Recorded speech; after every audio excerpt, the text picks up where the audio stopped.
Kalau di era SBY, jangankan memberikan penghargaan tinggi, lawang membangun Wisma Atlet saja di Hambalang, itu anggarannya rame-rame dikorupsi oleh kader partainya.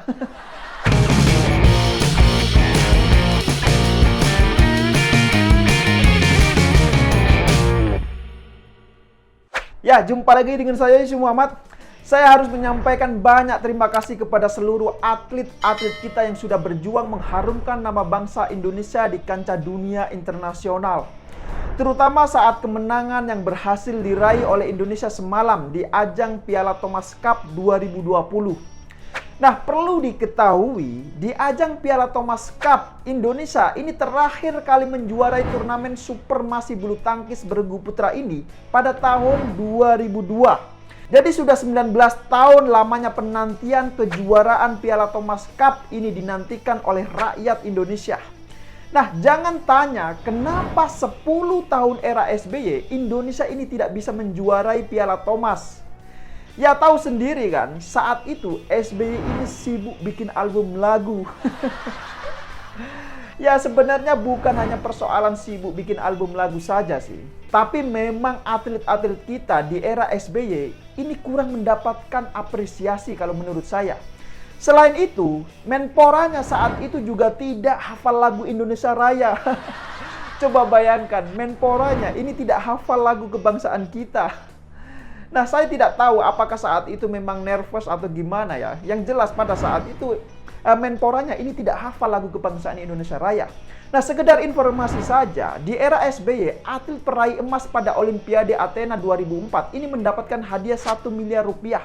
Kemudian pada Olimpiade Beijing tahun 2008, atlet peraih emas mendapatkan hadiah sebesar 1,5 miliar rupiah. Nah, kemudian di Olimpiade tahun 2012, Indonesia ini absen, tidak ada yang mendapatkan medali emas. Nah, baru di Olimpiade tahun 2016, Indonesia ini kemudian mendapatkan emas dari cabang bulu tangkis ganda campuran. Nah, tahu nggak berapa hadiah yang diberikan pada saat itu? Masing-masing ini mendapatkan 5 miliar rupiah. Coba bayangkan. Tidak hanya sampai di situ, pada Olimpiade Tokyo tahun 2020, atlet peraih emas ini mendapatkan hadiah sebesar 5,5 miliar rupiah. Bahkan yang meraih perak dan perunggu pun ini masing-masing mendapatkan hadiah 2,5 miliar rupiah dan 1,5 miliar rupiah. Dari penghargaan ini saja sudah jelas bisa dilihat siapa yang jauh lebih peduli terhadap para atlet-atlet kita.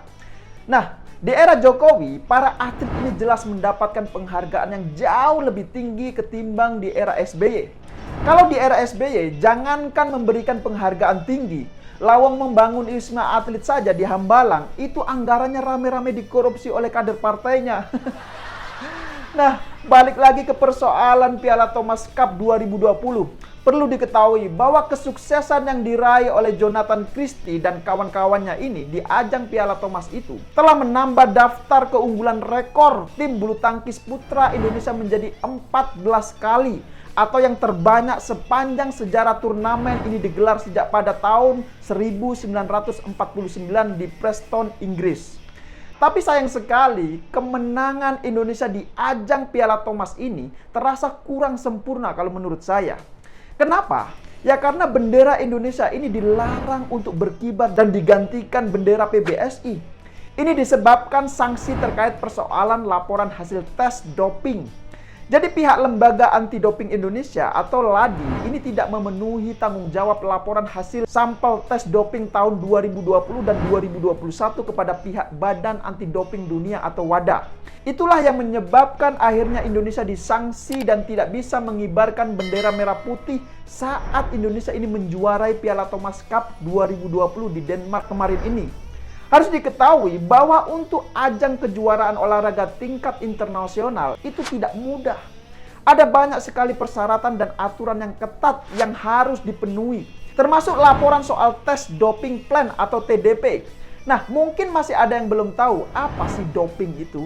Jadi doping itu adalah zat terlarang yang dikonsumsi oleh atlet untuk meningkatkan performanya. Jadi jika ada atlet yang menggunakan doping, maka biasanya sistem organ tubuhnya ini tidak terasa atau tidak merasakan keletihan saat dia bertanding. Itulah kenapa doping ini dilarang keras di dunia olahraga. Bahkan doping ini kerap menjadi hantu bagi dunia olahraga. Beberapa atlet top dunia pun ini pernah tersandung skandal doping. Misalnya pada tahun 2012 silam, pembalap sepeda asal Amerika Serikat, Lance Armstrong, ini harus kehilangan 7 gelar juara Tour de France. Bayangkan, 7 gelar juara ini hilang.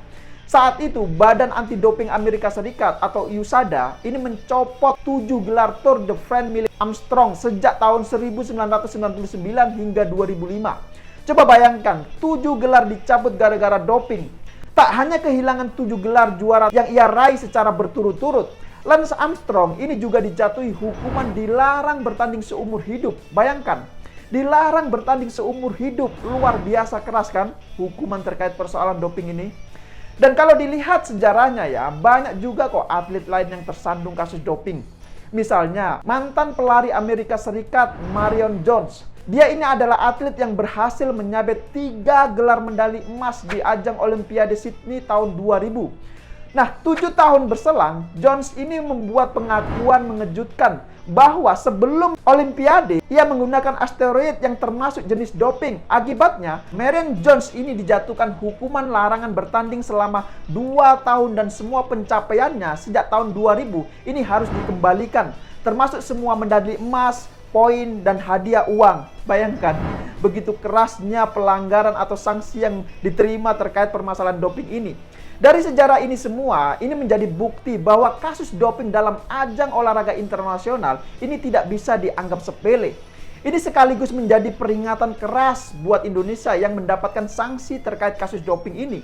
Nah, terkait sanksi yang diterima oleh Indonesia dalam persoalan doping, siapakah yang paling bertanggung jawab? Ya, kalau menurut saya, bukan hanya LADI sebagai lembaga anti-doping Indonesia yang harus bertanggung jawab, tetapi pihak Kemenpora ini juga harus bertanggung jawab kalau menurut saya. Saya sendiri tidak habis pikir ya, kenapa ya persoalan laporan hasil tes doping saja ini tidak bisa dibereskan sesuai aturan.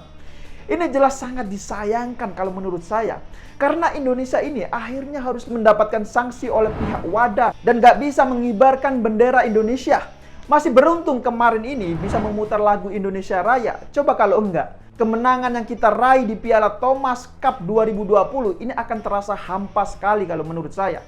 Nah, melihat kejadian semua ini, menurut saya Menteri Pemuda Olahraga Zainuddin Amali adalah pihak yang paling harus bertanggung jawab.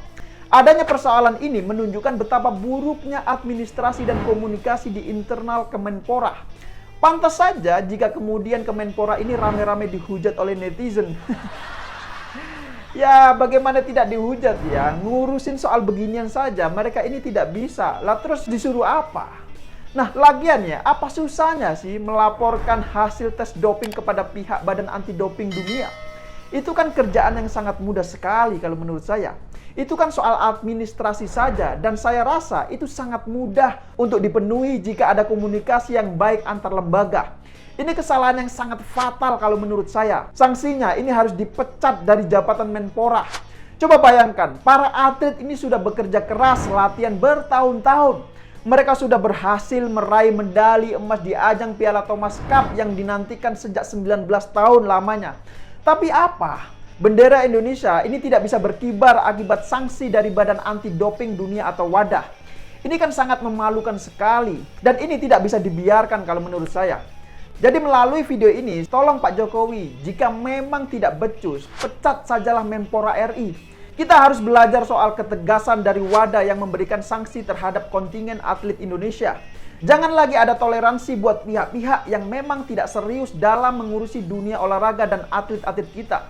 Negara sudah sangat jelas dirugikan ketika Merah Putih ini tidak bisa dikibarkan di kejuaraan internasional Piala Thomas Cup 2020. Jadi sanksi pemecatan adalah sanksi yang sangat tepat kalau menurut saya bagi Menpora RI. Nah, jadi gimana menurut penonton di channel 2045 TV ini? Setujukah dengan pendapat saya? Silahkan berikan pendapat di kolom komentar. Ya, saya kira cukup demikian dulu opini singkat Okedum kali ini. Pesan saya terus dukung kemajuan olahraga dan atlet-atlet kebanggaan Indonesia. Dan tidak lupa saya ingatkan, jaga NKRI. Ya, saya pikir itu. Terima kasih sudah menonton dan sampai jumpa di episode Okedum selanjutnya.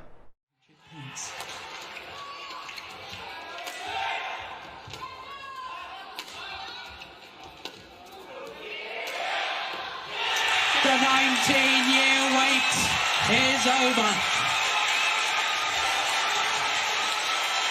Delirious celebrations.